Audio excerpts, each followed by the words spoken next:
Welcome to the Lean Blog Podcast. Visit our website at www.leanblog.org. Now, here's your host, Mark Graban. Hi, this is Mark Graban. Welcome to episode 252 of the podcast. It is June 7th, 2016. This episode is sponsored by StoreSmart. I'd like to welcome StoreSmart as a new advertiser on leanblog.org and a sponsor here on the podcast. StoreSmart is an American manufacturer of products to support your lean journey, whether that's in manufacturing, healthcare, or beyond. They sell A3 document holders, status magnets, all sorts of other products to help support huddles and visual display boards, 5S, Kanban, and more.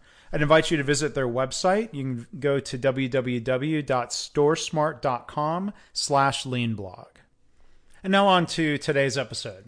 So my guest today is Jordan Peck. He's the Senior Director in the Center for Performance Improvement at Maine Health and Maine Medical Center.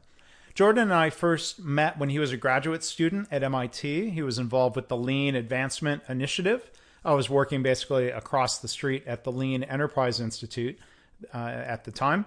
At MIT, Jordan earned a PhD in engineering systems with a focus on healthcare systems.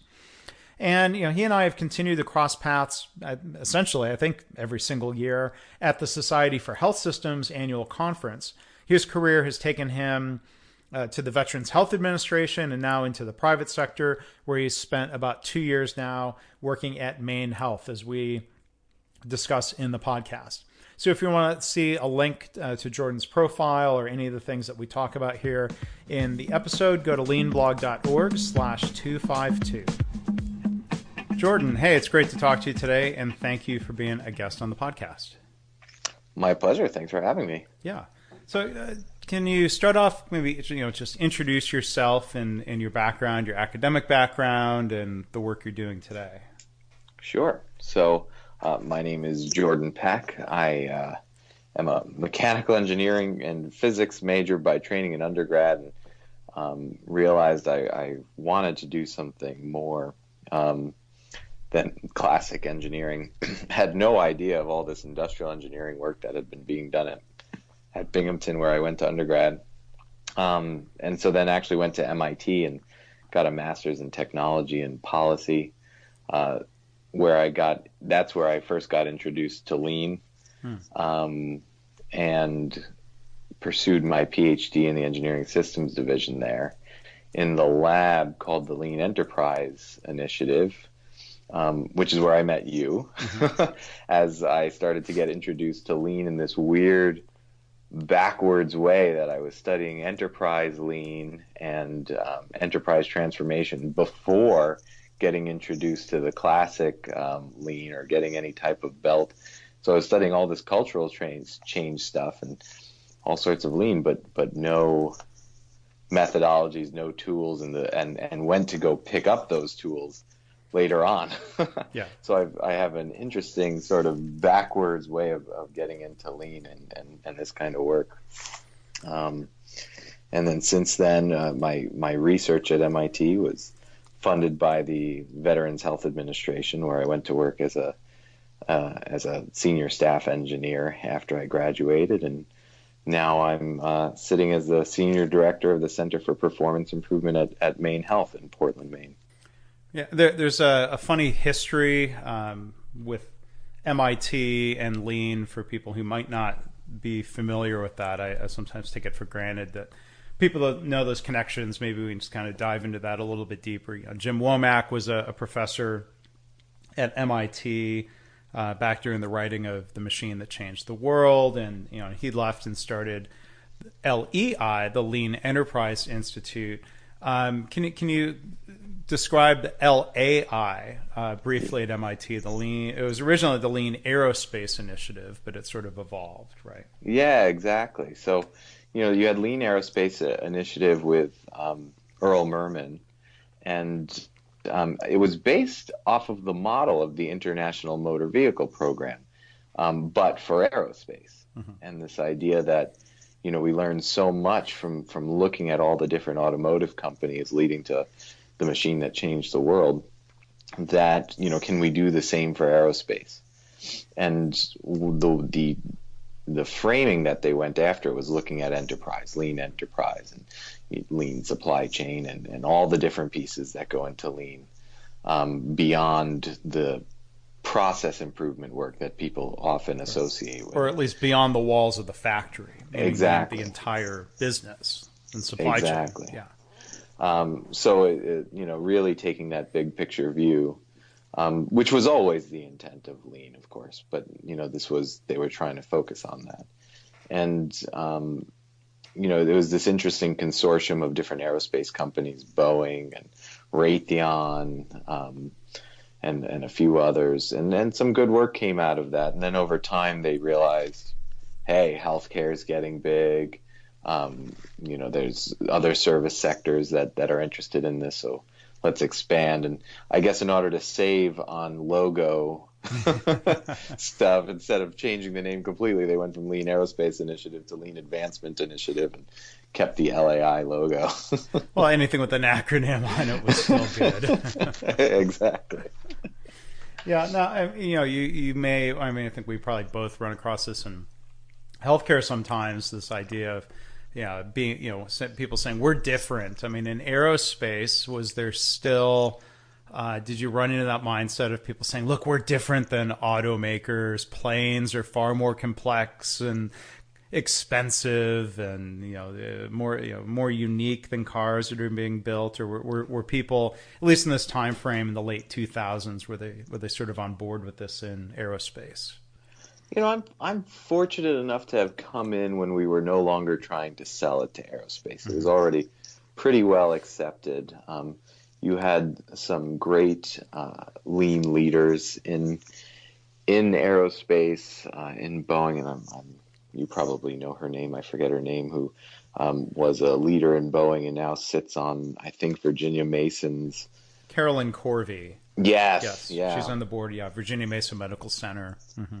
Exactly. So people like her who really got it. And so for me, actually, what I was able to take from this was see the results, that there probably was that kind of pushback early on, and people saying, I think if you were to talk to Earl Merman, he would say that, aerospace companies came to him and said, hey, could you do this? Mm-hmm. They weren't even sure that this would be possible. And so by the time I started, it was proven possible. It was proven that it was something that can be done. And I was on that early wave, at least over at MIT, of looking at healthcare and doing lean in healthcare.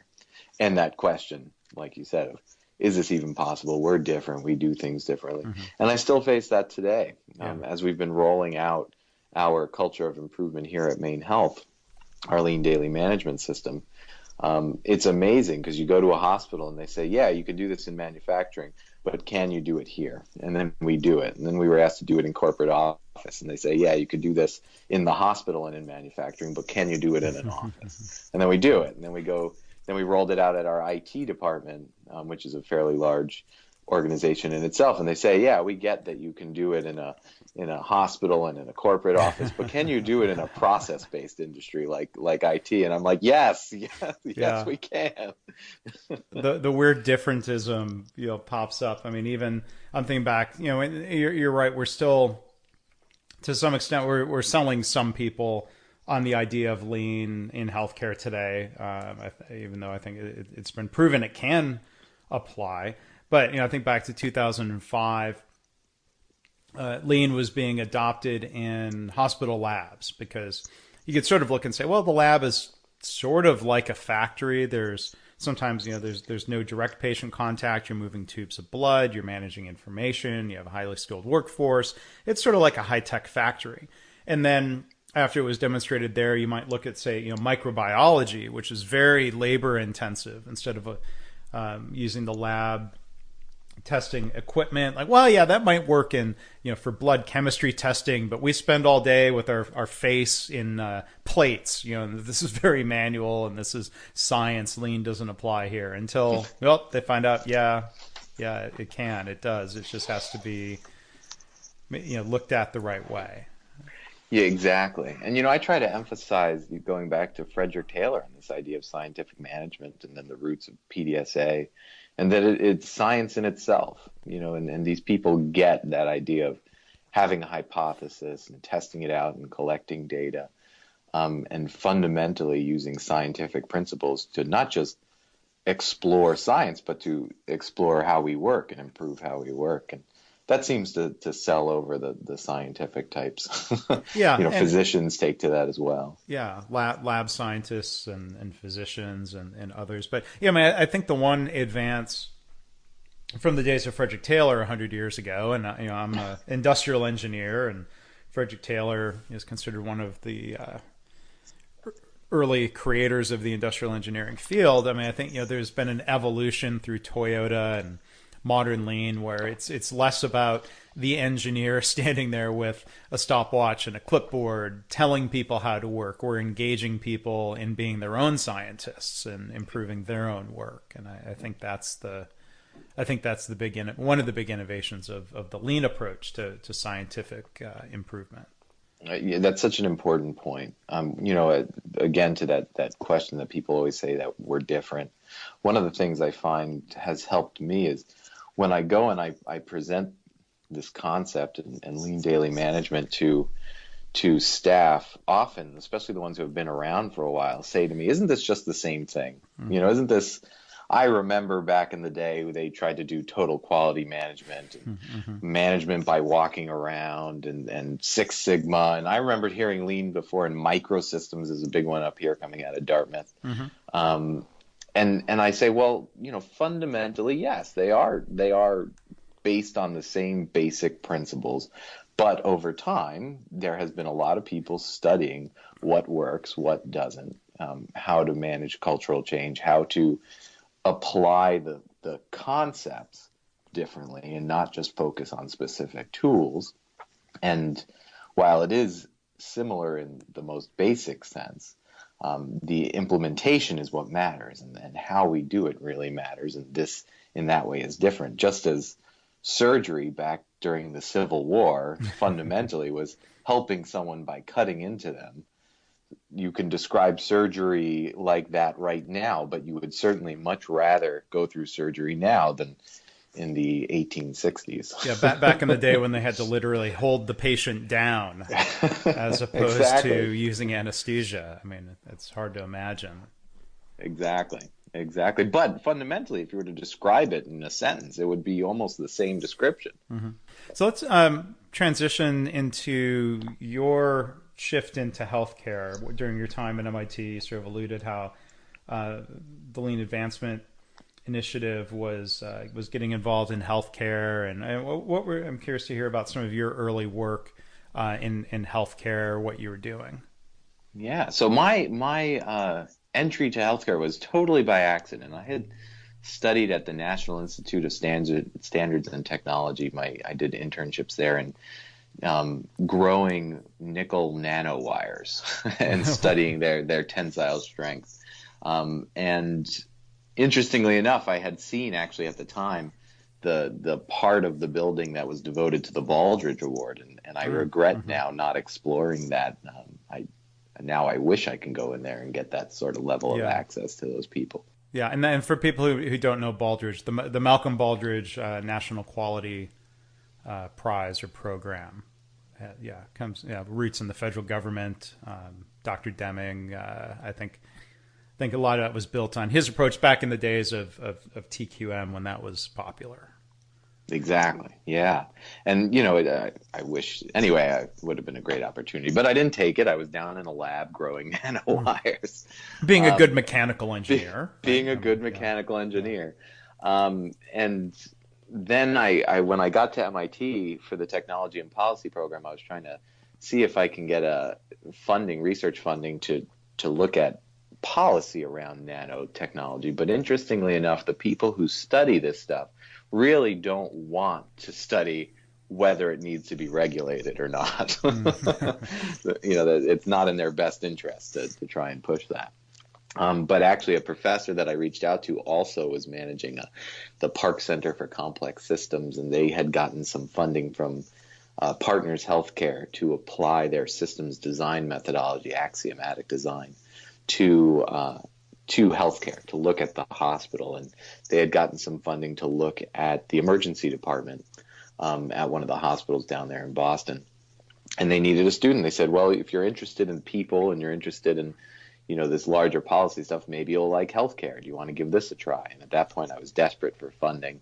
And so I was going to take anything. And I started doing that and I did very classic industrial engineering in the hospital. I looked at the functional requirements of an emergency department, broke down it did a functional decomposition, looked at how triage was done, and realized that there was coupling between this idea of using triage to decide how sick someone is and how quickly they'll pass through the system.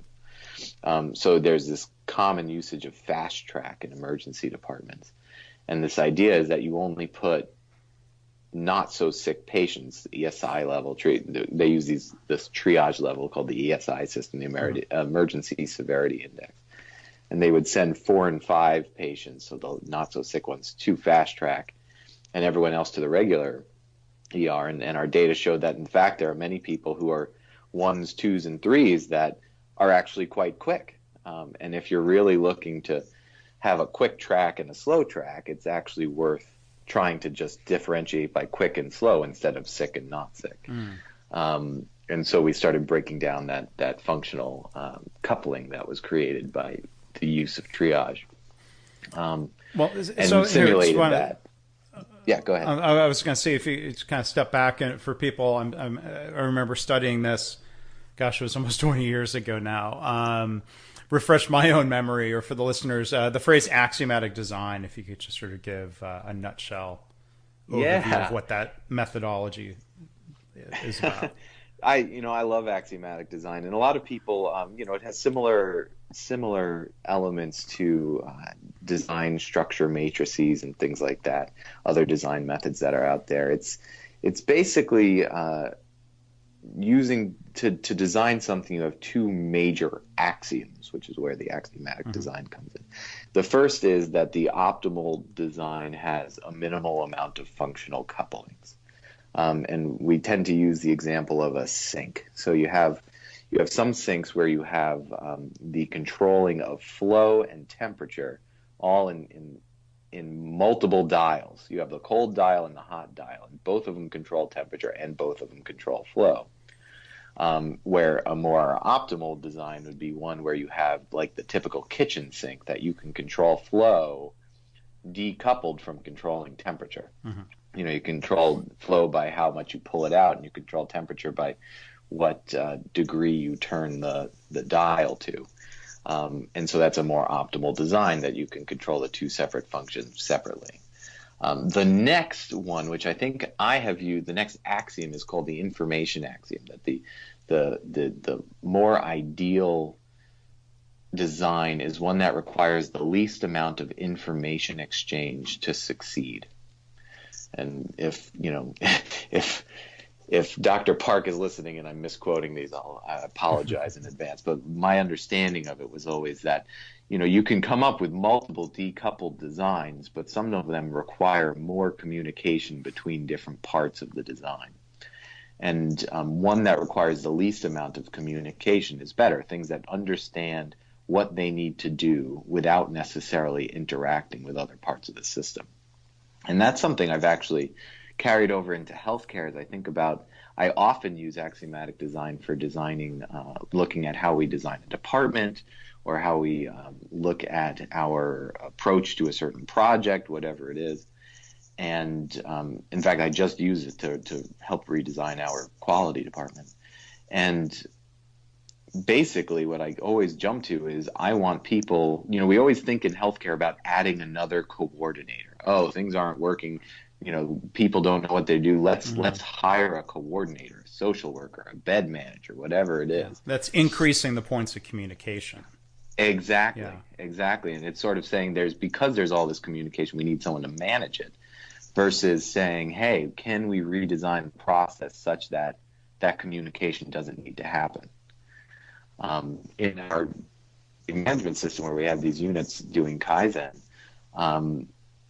we often have them picking a project they want to work on, and they'll jump to the solution. So they'll measure, we're going to have a morning huddle every day, or we're going to have nurses and CNAs meet to do a handoff.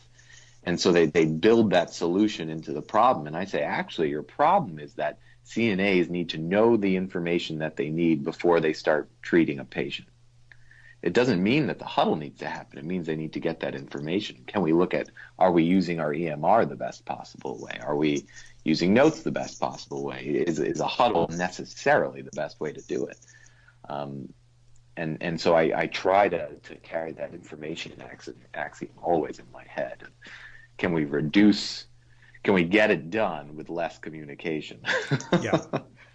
And so when you talk about, so how does that, maybe talk a little bit more about how that applies, let's say, in the design or redesign of an emergency department, and what you mean by functional requirements? Are you talking about the needs of the patient as a customer, the needs of the different people working in that health system, including the need for information?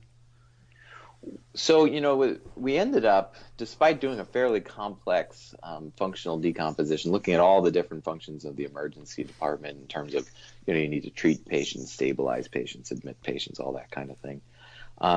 We did a separate one of just triage. And when I was looking at there's an emergency severity index handbook, and it defines, and it's online, people can search it and find it.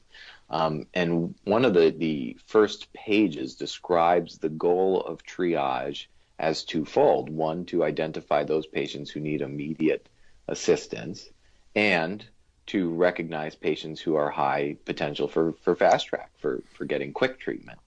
It actually specifies that. And so an axiomatic design, you're able to read that and say, okay, you have two functions. Identify sick patients who need immediate treatment, identify patients who can be seen quickly.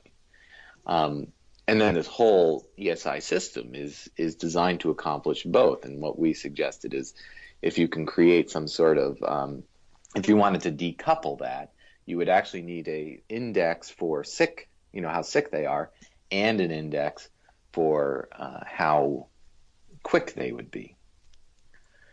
And one of the things, and so then we designed, we sort of made up, if you were able to know whether somebody was sick or not, or whether they'd be quick or not, how much would it actually improve triage? And so we were able to look at historic data and assume, let's pretend we knew how long these people's length of stay would be. Yeah. And we sent these sick but fast patients to fast track, what would happen?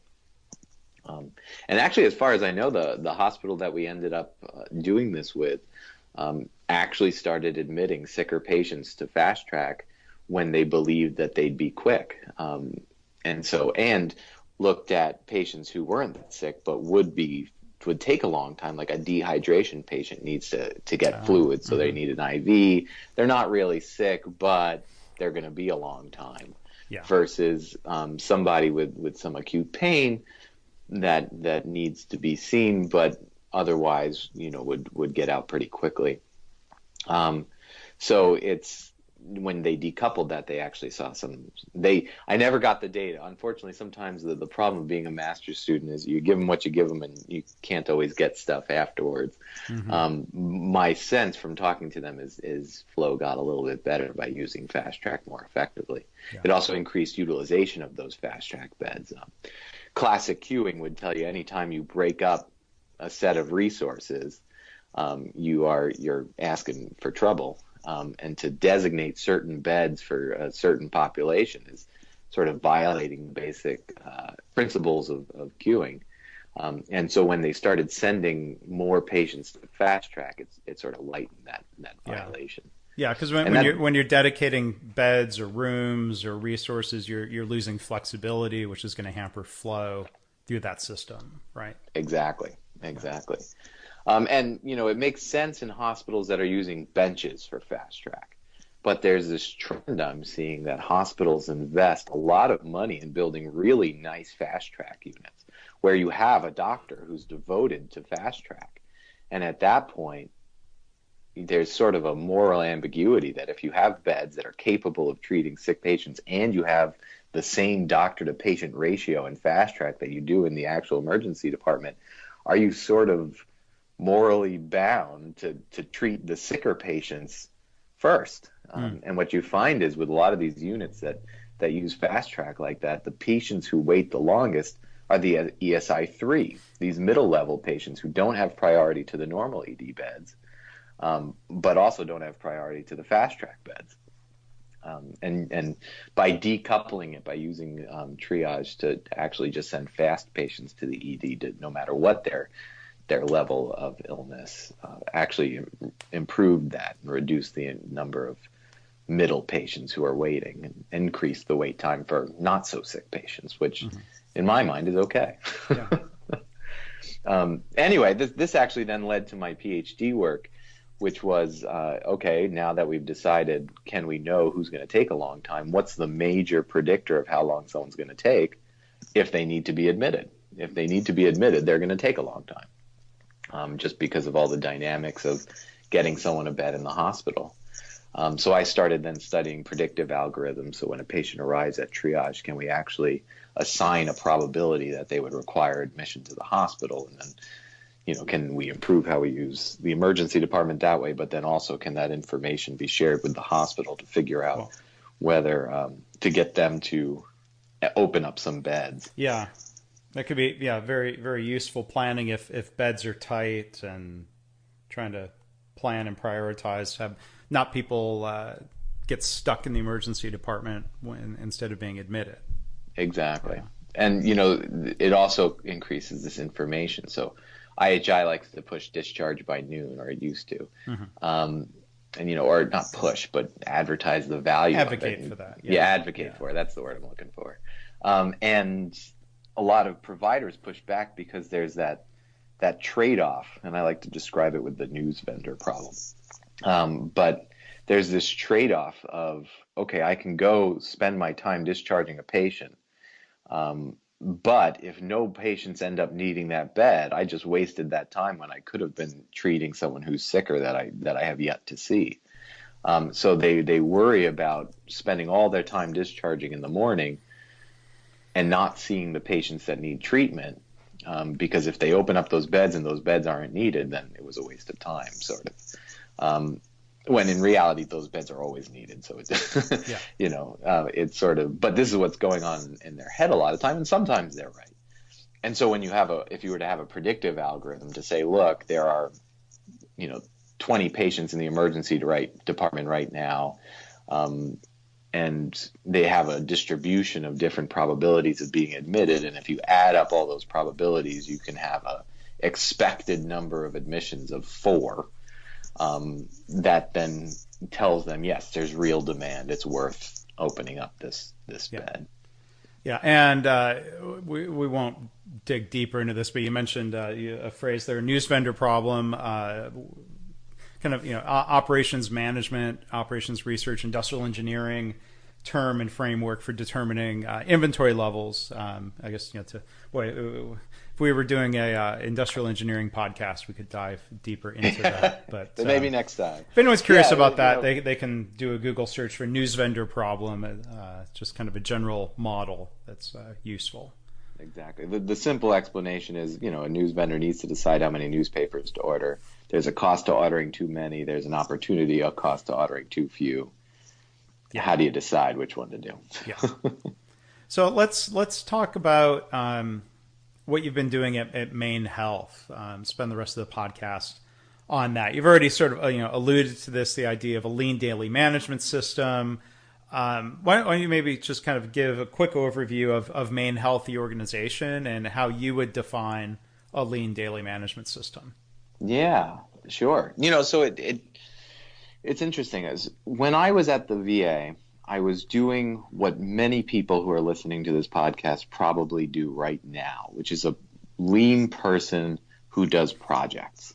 I would get called in. They say, I need you to look at this problem, and I'd get together all these stakeholders, and we'd have meetings, and I'd facilitate and do process maps, and we'd get some benefits, sometimes more than others, and then I'd leave. And the level of improvement that could be achieved was purely based on my own capacity to come and help run these projects. They also had they tried to model the same huddle boards that Theta Care uses, where you have a section for ideas and A3s and PDSA and celebrations and all that, and you have this board in the unit.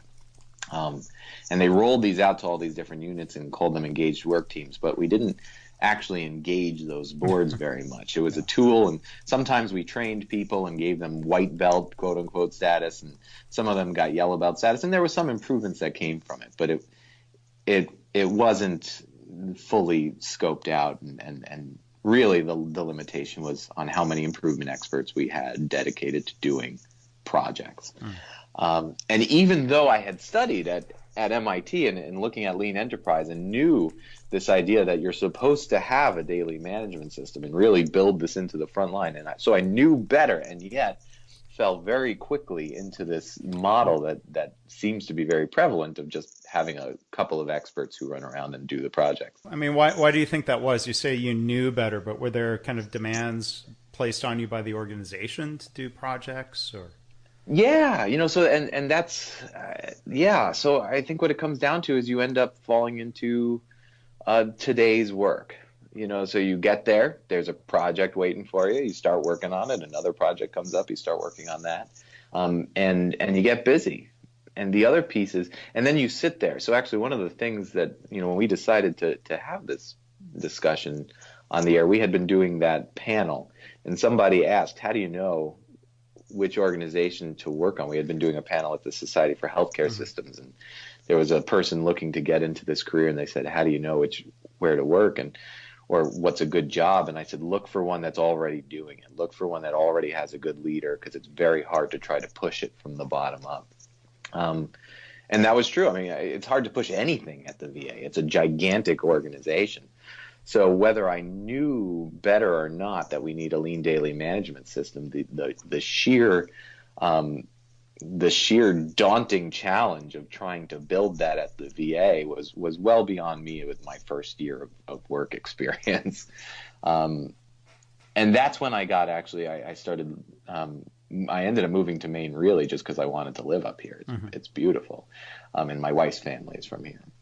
And so I found Maine Health, and actually I fell into this system that's, I believe, closer to the right way of doing things by accident. But I'm really glad I did. And when I came up here and I saw it, it occurred to me that, yes, this is the right way to do it. And so, what we do is we have boards in every unit, but they're much simpler. We have them pick 3 things they're going to work on. We use a misnomer. We call them KPIs, key performance indicators, but they rotate around. They're really just PDSAs, small things that these units want to work on. And each one has data behind it. You have to have a run chart and a Pareto chart that's looking at your goal, what you want to achieve, and why you might not have achieved it. And they have 3 of them. And every day, senior leaders visit every unit. So we break up the hospital into these different Gemba routes. Where senior leaders, they're all timed out, so units know exactly when they're going to get visited every single day, and each route is led by a VP or above. And these units have a 2-minute presentation. There's one staffer at each unit who says, "These are our KPIs. This is what happened yesterday. Do you have any questions?" People on the walk might ask questions, and then the senior leader says, "Is there anything I can do for you?" and offers that help. And there's a little bit coaching that happens sometimes if their wording of their improvement activity isn't quite right. We had one the other day that, it wasn't finger pointing, but it sounded like finger pointing. They were saying, we're going to work better with the blood bank or whatever it was. And, we want, a great example is we had one unit that was a birthing unit, and they wanted to get their lab tests back within an hour. Their stat lab tests back within an hour. And so their goal was 100% of the time we'll get our stat lab tests back within an hour. And that sort of looks like blame on the lab. But we sort of let it sit, and after some time, some interesting results came back, which is that there was a certain lab test that was taking more than an hour, and it turns out that it just takes more than an hour to run, let alone the time it takes to send it down to the lab and then get the results back from the lab. So, send the sample down to the lab and get the results back. So they're never going to get it back within an hour. And in the meantime, they're expecting it within an hour. They're calling the lab, which then interrupts their work, and it creates a lot of, bad blood. And so, through this coaching and through looking at it, what started out as seeming like finger pointing actually ended up being a valuable learning experience where now they don't expect it. They don't call the lab, which doesn't interrupt their workflow.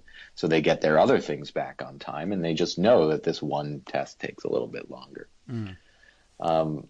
So those kind of things that people are working on. And from my perspective as an improvement expert, quote unquote, is I could have so much more impact coaching these units that are working on their own improvements and spending my days going on these Gemba walks, teaching classes to really, how do you pick a strong key performance indicator? How do you measure it effectively? And then teaching them some tools on demand. Hey, it looks like you can use a process map. Let me teach you how to do this. Why don't you try a root cause analysis, the 5 whys, whatever it is. Or if they're complaining about supplies, 100% of the time we're going to have the supplies we need. Then I'll come down and teach them 5S. Or the amount of impact I've had doing that as opposed to one project at a time has been tremendous. Not to mention the leadership participation. And what's cool about it is leaders don't have to become lean experts, right? They just have to do what really they wanted to do anyway, which is visit the units every day. Well, and that's a new habit for everybody involved. I'm sure, there's, I think, sometimes a discomfort on the part of executives to do that. Sometimes I think, people aren't used to being visited in departments. So I'm curious what you've seen or where you've had to coach people around those visits, those presentations around the huddle boards, kind of lessons learned about how to help people get comfortable with that. Does it just take time? Yeah, no, it's a great question. It's one of these things that I've been struggling with, because when you look at ThedaCare or Virginia Mason or, a lot of these organizations that have been very successful, you often find that it's because a senior leader really got bought in, the CEO or, someone else really high up got bought in, started visiting Japan, reading your books, going on the blog. They become real experts in this, get their own certification.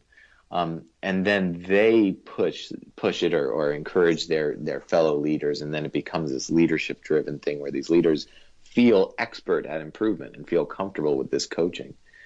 And our system is somewhat more bottom up. We just tell them, look, you have to visit these units every day and encourage that. You can't just train them in lean and send them back and hope they're going to use it.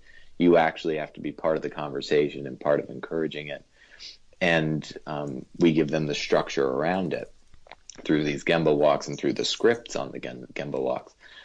But then you have this moment of interaction. These leaders are in front of a board. The staff member just presented. They see something that maybe strikes them as not right. They aren't really lean trained. They haven't done all this study and observation about what it means to lead from behind, what it means to coach in a lean organization. None of them have read Shook's learning, not learning to see. It was managing to learn. Yeah. So none of them have read that. So they don't really know this kind of subtle interaction leading in a lean world. And you get a lot of this difficult. Sometimes they'll try and coach, and it'll seem like criticism. Often what they'll do is jump to a conclusion, or jump to their perceived solution. Rather than just sort of stepping back and letting the staff keep on tracking their data and give them time to work on it on their own. And then staff see almost any comment as criticism. Because we're still, even though we're starting to change the culture, we're still that old culture where when a leader comes and comments on something you're doing, it means you are doing it, quote unquote, wrong. And in many ways, I feel like part of becoming as we evolve, it's not that people aren't doing things wrong. It's that it should be okay to be wrong. That when a leader comes and talks to you and says, hey, you should look at this a different way, maybe they were, wrong or approaching it the incorrect way, but that's okay. That doesn't mean they're in trouble. It's okay to be wrong. It's what we like to say. It's we have them code their goal for the day. If they made their goal, they have a green square, and if they didn't, they're red. And red is good. We want to see that something didn't go well, that something is wrong. That's a good thing. We've exposed it, and that gives us the chance to work on it. And that whole culture is still, I think, a few years off. Yeah, I mean these are new habits, these are new mindsets. It's not as simple as just training somebody. These are the new mindsets, adopt them now. I mean, people have all sorts of habits. It's harder to unlearn some of those old leader behaviors, right? Exactly. But what I have seen is an early win from this kind of a system is that leaders who wanted to do something, who wanted to try, who wanted to be involved, but just didn't know how, now have a framework. And it becomes our foundation for doing everything. We want a practice to try to pursue becoming a patient-centered medical home. How would we have done it in the past? It would have been messy with committee meetings once a month that half the time go nowhere. And now they can use the KPIs to slowly drive a little improvement here, a little improvement there to achieve that certification. And so it has become a method that people can rely on and people are comfortable with for getting everything done. And my dream is to just get rid of those monthly committee meetings that I don't think anybody really likes. Yeah, and the effectiveness is sometimes not really high with the committees, because I've seen a common problem out there. People get together and they talk about it, and then nothing happens, and they get back together and they talk about it again, as opposed to trying to break problems down. If this is where you describe the smaller PDSA. Sometimes it's better to work on to break a problem down, not to sub-optimize anything, but not try to boil the ocean, quote unquote. And I think a lot of times people in healthcare, they mean well, and there's big important problems to solve, but sometimes they get framed in a way that's very unsolvable, at least through that committee approach. Exactly. And so the approach we've taken now that we've rolled out these board, and we're still in the process, it's going to be years. We do about 10 units a month per organization. So we have the 8 hospitals in the Maine Health system, and we're slowly rolling it out across the whole system. And what we do is when the leaders say we have some big problem we want to tackle, emergency department flow, inpatient flow, revenue cycle, whatever it is, rather than agree to, often what they want is me to come sit on a committee. Jordan, can you be that improvement mindset on the committee? And I say, no, I don't have time for that. But we can do a value stream map, and from that value stream map, identify all of the different potential KPIs that can be done across this value stream, and then go engage those units and ask them, to adopt these KPIs. It's staff driven, so they have to want to work on it. So we have to engage them on knowing that this is really important, and let them pick it. And then, some of the things might be Kaizen events. So often I'll say, I don't have time to sit on a committee for the next 3 years, but I do have time to take 3 days, 5 days out of a week and just get it done.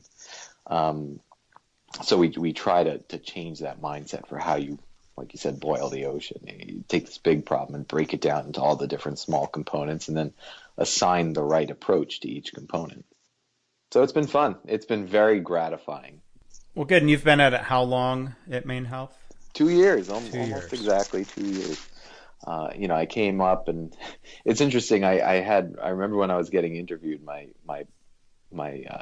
supervisor, the VP of Value Improvement, says to me, how do you measure the success of one of these cultures?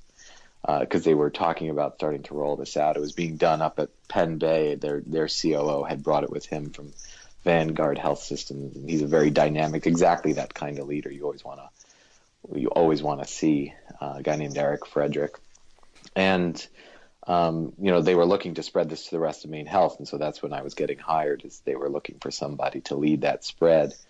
And she said to me, how do you measure this? We need to go talk to these CEOs and convince them to take on this lean daily management system. How are we going to sell it to them? And I said, look, frankly, early on, you can't. There's no one measure to the success of all these hundreds of key performance indicators they're going to work on. In the end, it's the sum of each individual success. You save a nurse 20 steps here, you reduce inventory to a certain level there, and improve communication, improve satisfaction. These are small things that add up, and there is no way. In the long run, you have the bigger organizational measures, employee satisfaction, revenue, cutting costs, improving quality, improving turnaround times. But those are the complex addition of thousands of KPIs and improvement projects over time. And you just can't, and even then, after 5 years, if everything gets better, can you systematically prove that it was the KPI system, the lean data management? No, you can't. Right. Yeah. So I said to her, look, if you're either bought in or not, they're either bought in or not. They either believe this is right or they don't. They just have to believe it. And what's really cool about this system and the Gemba walks and all that is that these leaders see what's going on. They get to interact. And often when we're rolling it out, their first question is, okay, how long are we going to do this until we evaluate it? Right. And after 2 months of going on these Gemba walks and these leaders feeling more engaged and just seeing the improvement that's going on, they never bring up evaluation again. It just becomes so obvious to them that it's not a problem anymore. Well, great.